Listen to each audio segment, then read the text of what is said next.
Teriakan lantang anggota DPR bikin kaget, bebaskan Habib Rizik. Terkhusus kami sampaikan kepada Presiden Republik Indonesia, kepada Kapolri Republik Indonesia. Dengan ini saya mengusulkan demi keadilan bebaskan Habib Rizik Syihab tanpa syarat dan atau penjarakan pelaku kerumunan tanpa tebang pilih. Apakah kerumunan itu dilakukan oleh presiden, anak presiden, teman presiden, bawahan presiden, dan siapapun yang melakukan kerumunan? Ya, tentu saja ini akan dikomunikasikan, akan diklarifikasi saat rapat kerja dengan Kapolri dalam masa sidang ini. Ya, kita harapkan praksi-praksi memiliki sikap politik, terutama terkait dengan aspirasi mereka tentang pencopotan. Kalau hukum mau adil, kenapa pihak Habib Rizik yang ditangkap dan perkarakan, tapi yang lain-lainnya dibiarkan? Itu merupakan kedoliman. Apabila ini kalian dibiarkan, tunggu adab Allah. Kami menuntut polisian segera melepaskan HRS dari tahanan. Dan sebagai gantinya, kami yang tercantum di bawah ini siap menjadi penjamin. Oleh karena itu kami minta kepada Kapolda Metro Jaya atau kepada pihak yang berwenang untuk membebaskan beliau dari tahanannya. Dan kami siap jikalau seandainya beliau tetap ditahan dengan sebab kasus kerumunan, dan kami siap untuk datang bersama-sama ke Polda Metro Jaya.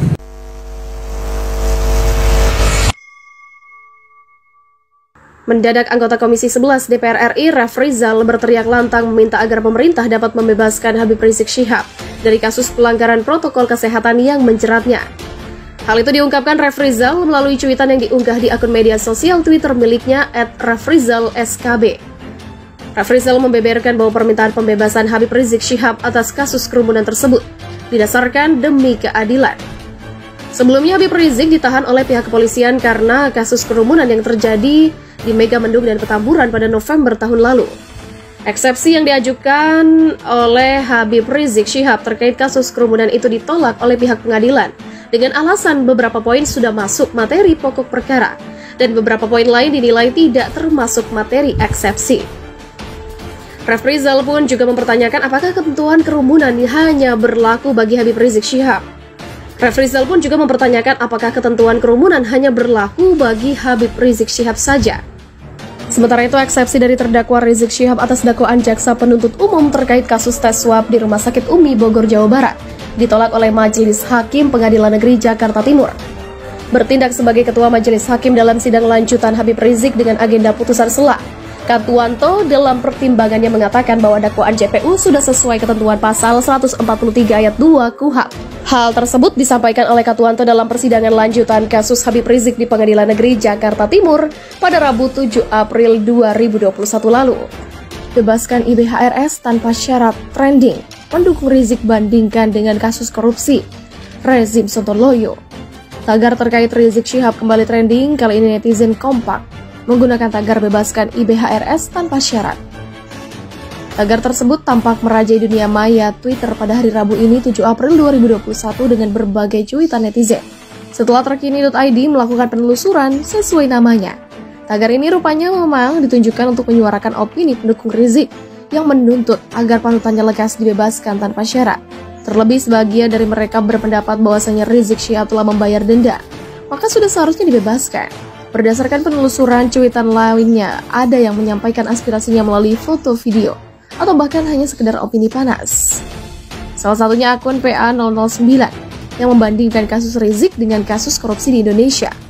Menurutnya kasus protokol kesehatan yang menjerat Rizik sangatlah tak jelas, apalagi jika dibandingkan kasus korupsi triliunan oleh para koruptor.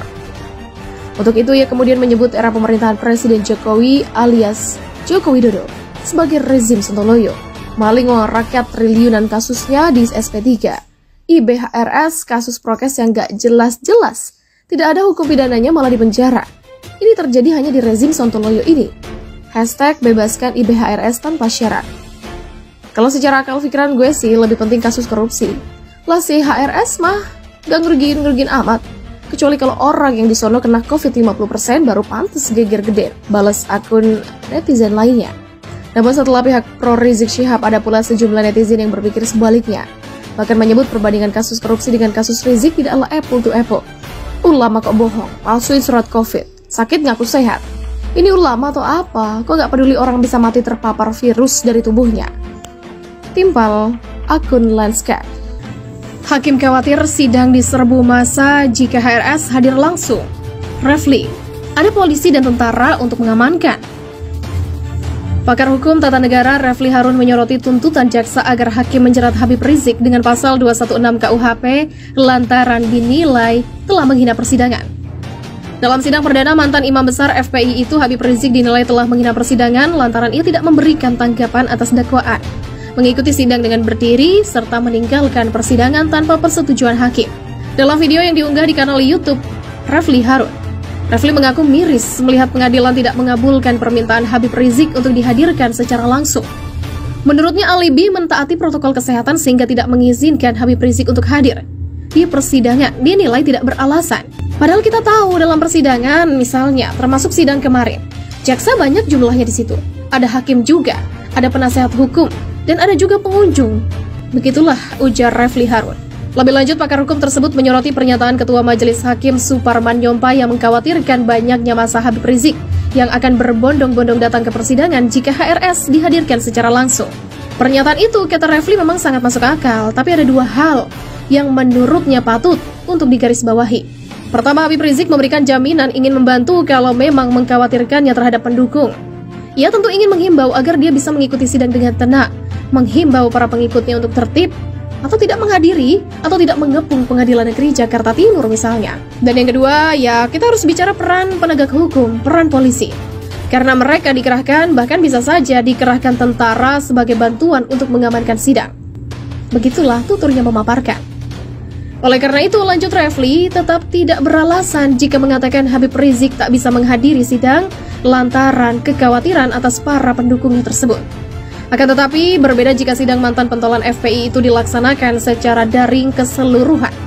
Jika yang diminta mengikuti sidang secara daring hanya Habib Rizik, jangankan memberi keadilan, jaksa malah ingin menambah jeratan kasus dengan pelanggaran pasal 216 KUHP. Ngeri. Pengacara HRS bongkar operasi intelijen pembusukan FPI. Seseorang bernama Habib Hussein Al-Hasni yang mengaku anggota FPI dan akan melakukan teror merupakan bagian operasi intelijen pembusukan terhadap FPI. Habib Hussein Al-Hasni sudah dipecat dari FPI pada 2017. Habib Hussein sudah dipecat dari 2017. Sejak lama FPI sudah mencium ini adalah salah seorang dari banyak garapan-garapan operasi intelijen untuk pembusukan FPI. Begitulah pengacara Habib Rizik, Aziz Yanuar, mengatakan. Yang bertugas melakukan pembusukan FPI mulai bersuara menyudutkan ormas yang didirikan HRS dan para ulama. Beberapa jadi corong dan agen pembusukan itu dengan membawa nama FPI. Orang-orang yang sudah dibuang dari FPI karena jadi antek atau kaki tangan intelijen. Bukan lagi tanggung jawab FPI. Apalagi FPI sudah dibubarkan para pandir. Begitulah ungkapnya. Melalui video, Bambang Setiono mengaku simpatisan FPI sejak Desember 2020. Ia juga tergabung dalam Majelis Yasin Rawatib yang dipimpin Habib Hussein Al-Hasni. Diketahui Habib Hussein merupakan terduga teroris yang ditangkap di Condet, Jakarta Timur. Ia mengklaim ada perintah dari Habib Hussein untuk merencanakan sejumlah aksi teror dengan melempar bom molotov ke stasiun pengisian bahan bakar umum dan kepada etnis Tionghoa. Hal itu dilakukan sebagai upaya perlawanan dan menuntut pembebasan HRS yang tersandung kasus kerumunan dan kasus tes swab palsu.